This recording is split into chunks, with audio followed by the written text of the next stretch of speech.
Merci beaucoup. Ouais, Merci de nous faire l'honneur de ta présence. C'est gentil. S'il te plaît. Merci.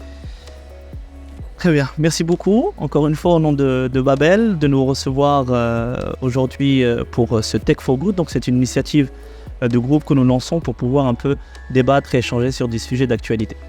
Donc, tout d'abord, j'aimerais te poser une première question. Quel est l'avis en tant que IT Evangelist, en tant que grand connaisseur du secteur IT marocain? Quel est ton avis sur le degré de maturité de notre marché et comment nous pouvons faire mieux et aller plus loin?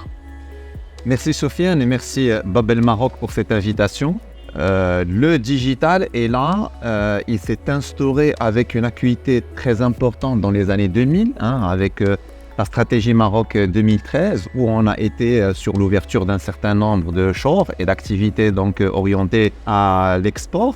Et donc, depuis, on a senti une certaine stagnation post-2013, mais peut-être voulue, pour qu'on puisse mettre en place les bonnes institutions. Donc, il y a eu la création de la CNDP, il y a eu la création de l'Agence de développement digital, comme tu le sais, un certain nombre de textes de loi. Et puis, il y a eu des appels de Sa Majesté le Roi Mohamed VI à travers différents discours pour faire du digital un levier de développement et de croissance, mais aussi de bien-être pour les citoyens. Très bien.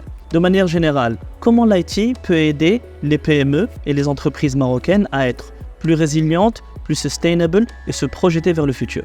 Le digital est un game changer. Aussi bien dans l'excellence opérationnelle, c'est-à-dire qu'on va produire mieux avec de bonnes performances et être au service du client. Et c'est ça en fait, aujourd'hui, quand on parle de client-centric, c'est de mettre le client au centre des préoccupations.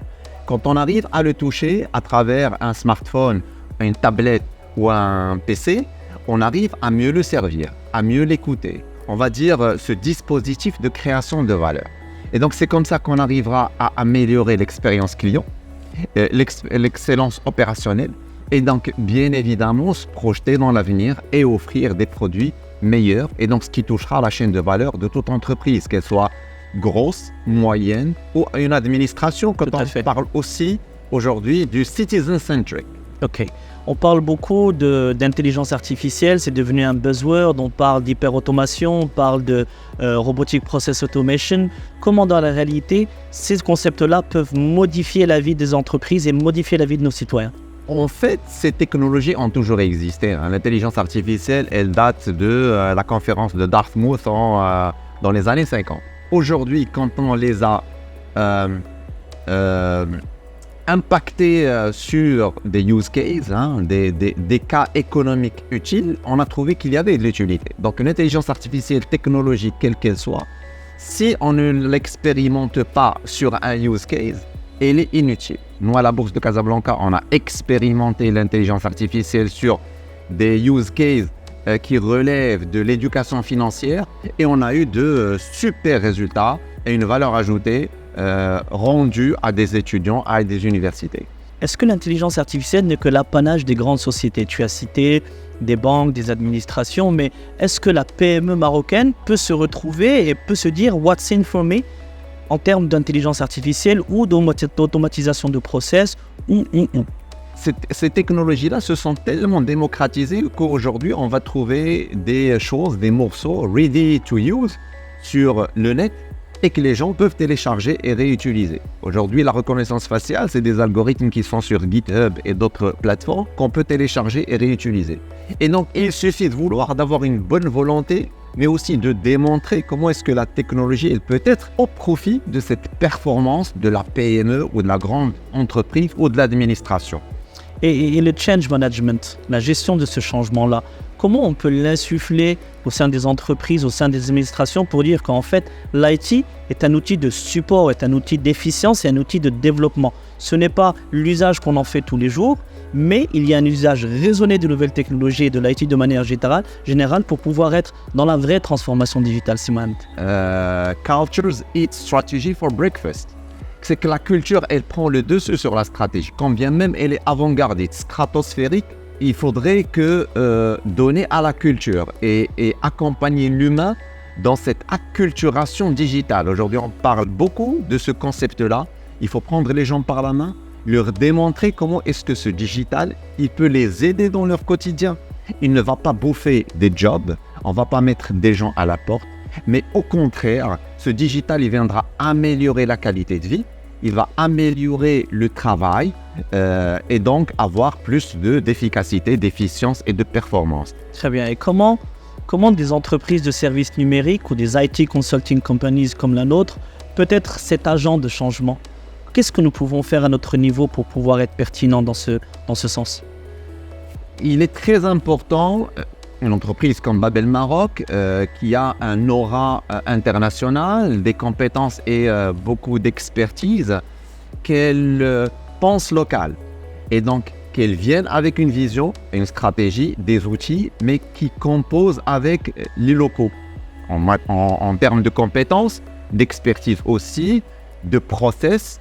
Et donc, je suis sûr que la sauce prend d'une manière très efficace quand on a ce melting pot entre justement cette ESN internationale, mais aussi cette considération locale du pays, du continent, de la nation. Parfait, très bien. D'un autre côté, j'aimerais te parler d'un récent événement qui a frappé notre pays, donc le tremblement de terre de l'Haouz. On a vu que c'était un formidable engouement national, une très forte solidarité entre nous autres Marocains, mais aussi au plus haut niveau de l'État.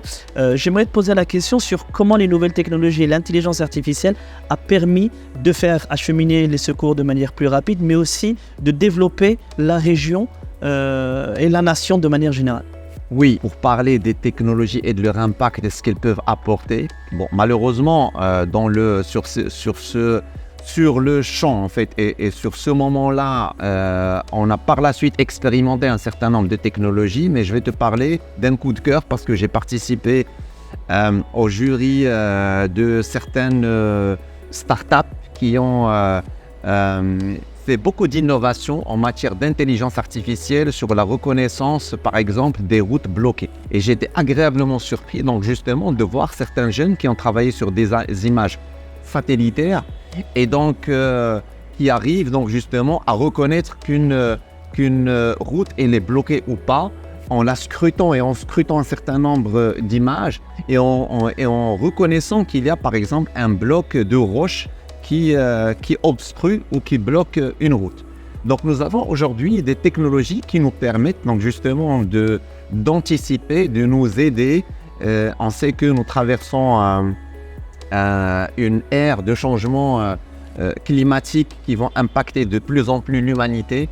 Et ces technologies qui relèvent du web, de la big data, de l'intelligence artificielle, de l'IoT, ils peuvent bien évidemment être d'une très grande valeur ajoutée dans ce genre d'événements. Très bien. Quelles sont tes appréhensions, tes visions sur l'IT à l'échelle du continent?